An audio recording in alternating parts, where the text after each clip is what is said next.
The café was warm and inviting, filled with the soft hum of quiet chatter, the clinking of cups, and the faint aroma of roasted coffee beans that seemed to wrap itself around every corner. Outside, rain painted silver lines against the glass, distorting the glow of passing headlights. Inside, one man sat alone near the window, his fingers tapping against his coffee cup as he checked his watch for the fourth time. Ethan had arrived exactly on time. Dressed in a crisp blue shirt, his hair neatly combed, nerves hidden behind a calm face that betrayed only a flicker of hope. His sister had arranged this blind date for him, saying, "You've spent too long waiting for life to happen, Ethan. Maybe it's time you let someone in again." He had agreed reluctantly. Not because he believed something magical would happen, but because deep down, he knew his sister was right. He'd been alone for too long, not the kind of loneliness that came from being single, but the kind that clung to a person's soul after losing too much. He looked at the empty chair across from him and let out a breath that felt heavier than it should have.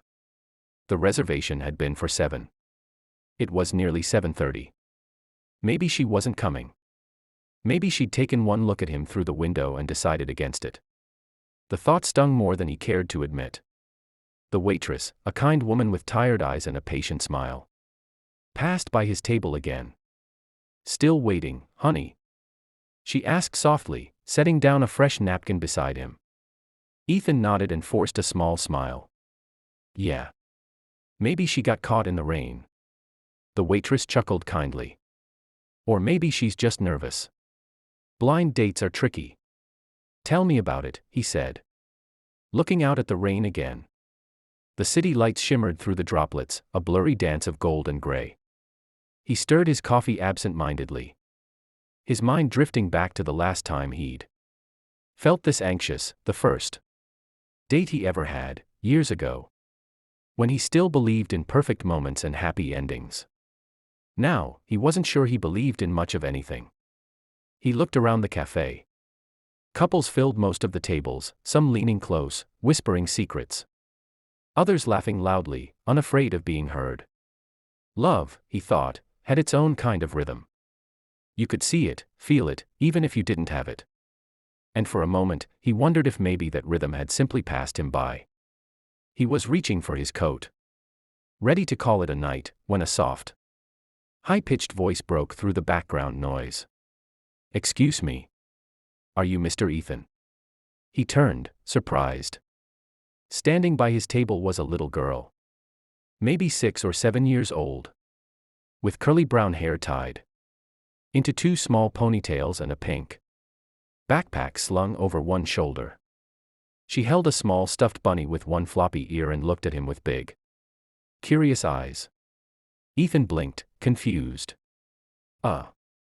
Yes, I'm Ethan," he said, sitting up straighter. The girl smiled brightly, revealing a small gap in her front teeth. "My mommy's sorry she's late," she said confidently. "She told me to tell you she'll be here soon." For a moment, Ethan just stared, unsure if he'd heard her correctly. "Your mommy?" he repeated. The girl nodded eagerly, her ponytails bouncing. "Yep. She said to tell you not to leave. She's really, really sorry." Ethan couldn't help but smile at her innocence. "Well," he said, "I guess I'll wait a little longer then." She grinned, climbing into the chair across from him without hesitation. "Mommy said I could sit with you so you're not lonely." Ethan chuckled, shaking his head in disbelief. "You're quite the messenger, aren't you?" She puffed up proudly. "Mommy says I'm her helper." The waitress returned, eyebrows raised slightly at the sight of the new guest. "And who might this little lady be?" she asked. Ethan smiled. "Apparently, my date's representative." The little girl giggled. "Can I have hot chocolate, please?" The waitress laughed. "Coming right up, sweetheart." As they waited, Ethan found himself drawn into a conversation he hadn't expected. The girl was a storyteller, full of endless energy and honesty. She told him about her school, how she liked to draw cats but they always ended up looking like potatoes, And how her teacher said she talked too much. She told him her favorite food was spaghetti with too much cheese. And how her mommy worked very hard but always found time to sing her to sleep. She has a pretty voice, the girl said proudly. Like music. Sometimes she sings. Even when she's sad. Ethan felt a small twist in his chest at that. That's a special kind of person, he said softly. She nodded seriously. Mommy says sad people can still smile. If they have something to smile for. He looked at her, surprised by how deep that sounded coming from someone so small. You're very wise, he said. She shrugged, sipping her hot chocolate when it arrived, leaving a small mustache of foam above her lip. Mommy says I talk too much when I'm nervous. Ethan chuckled. Maybe we're both nervous, he admitted. The girl tilted her head curiously. Are you scared? He thought for a moment, then smiled. Maybe a little. Meeting someone new can be scary. Sometimes. It's okay, she said matter-of-factly. Mommy says good people find each other even when they're scared. The words lingered in the air longer than they should have. Ethan looked at her, at the way she kicked her feet beneath the table, humming a tune to herself. Completely at ease, and for the first time in years, he felt something shift. The heaviness he carried didn't disappear, but it lightened, just a little. Half an hour passed, and still no sign of her mother. Ethan checked his watch again but found that he wasn't annoyed anymore. The time didn't seem to matter. She'll come soon, the girl assured him. She promised. I believe you, Ethan said, smiling. Do you want another hot chocolate while we wait? She nodded eagerly. Can I get marshmallows this time? Absolutely, he said. When the waitress returned with the drink, she leaned close to Ethan. You're good with kids, she whispered. Ethan smiled faintly. I wasn't expecting one on my date. Maybe. It's a test, the waitress teased. Pass this one. And maybe you'll get the mom's number. Ethan laughed quietly, though part of him couldn't help but wonder what kind of woman would send her daughter ahead first. It was strange, yet somehow touching. As they sat together, Ethan noticed how the girl's eyes occasionally darted toward the window, watching the door as though counting the seconds. But there was no anxiety in her gaze.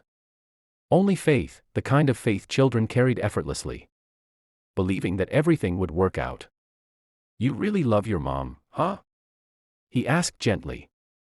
She nodded instantly. She's my best friend.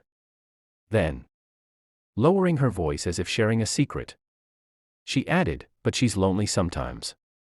I can tell. She tries to hide it, but I know. Ethan felt that same ache in his chest again. Maybe she just hasn't met the right person yet, he said softly. Maybe, the girl replied, sipping her drink. But she said this time feels different. She said maybe this person will make her smile for real. Before Ethan could respond, the doorbell chimed, a soft jingle that carried over the murmur of voices and the steady rhythm of rain. The girl's head snapped up, her face lighting instantly. She's here, she said, hopping down from her chair. Ethan turned toward the entrance, his heartbeat unexpectedly quickening. Through the doorway stepped a woman, coat damp from the rain, hair loose around her shoulders, eyes scanning the room nervously until they landed on him. For a moment, Ethan forgot to breathe. There was something about her presence, not her beauty, though she was beautiful in a quiet, unpretentious way, but the calm strength she carried. Her eyes, though tired, were warm. Her smile, hesitant but genuine. The little girl ran to her, wrapping her arms around her waist. The woman crouched, whispering something before looking up again, meeting Ethan's gaze with a mixture of apology and relief. She approached the table slowly, brushing a stray lock of hair behind her ear. I'm so sorry, she said, her voice soft and low. I didn't mean to keep you waiting. The rain, the traffic. And she insisted on being my messenger. Ethan smiled, gesturing to the now empty mug in front of the little girl's chair. She was perfect company, he said warmly. Probably the best start to a date I've ever had. The woman smiled shyly, her eyes crinkling slightly at the corners. She does that, she said quietly. Brings light wherever she goes. She really does, Ethan said. Meaning every word. For a moment, they just stood there. The world outside fading into the background. Two strangers who suddenly didn't feel so strange anymore. As they sat down, the conversation came easily. They talked about small things, the rain, favorite books, childhood memories, but beneath it all was a quiet, undeniable connection. Every time she laughed, something in Ethan stirred. Something he thought had been buried long ago. The way she looked at him, cautious yet curious, told him she felt it too. Later, when the little girl fell asleep against her mother's side, Ethan found himself staring at her tiny hand resting on the table. At the way the woman gently brushed her daughter's hair from her forehead. There was love there, deep, fierce, and beautiful. The kind of love that healed instead of hurt. And for the first time in a long time, Ethan realized he didn't want to leave this table. Not tonight. Maybe not ever. When they finally stood to leave, she offered him a small smile that reached deep into the part of him that had forgotten what hope felt like. Thank you for waiting, she said softly. I'm glad I did, he replied. As they stepped out into the cool night air, the rain had slowed to a drizzle. The little girl yawned sleepily, clutching her bunny. Mr. Ethan, she murmured.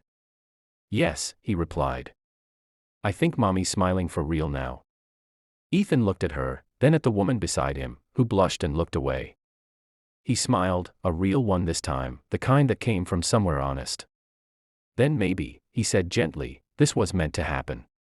And under the dim glow of the streetlights, as they walked into the night, the once empty table behind them became a quiet witness to something beginning. Something that neither of them had been looking for, but both desperately needed.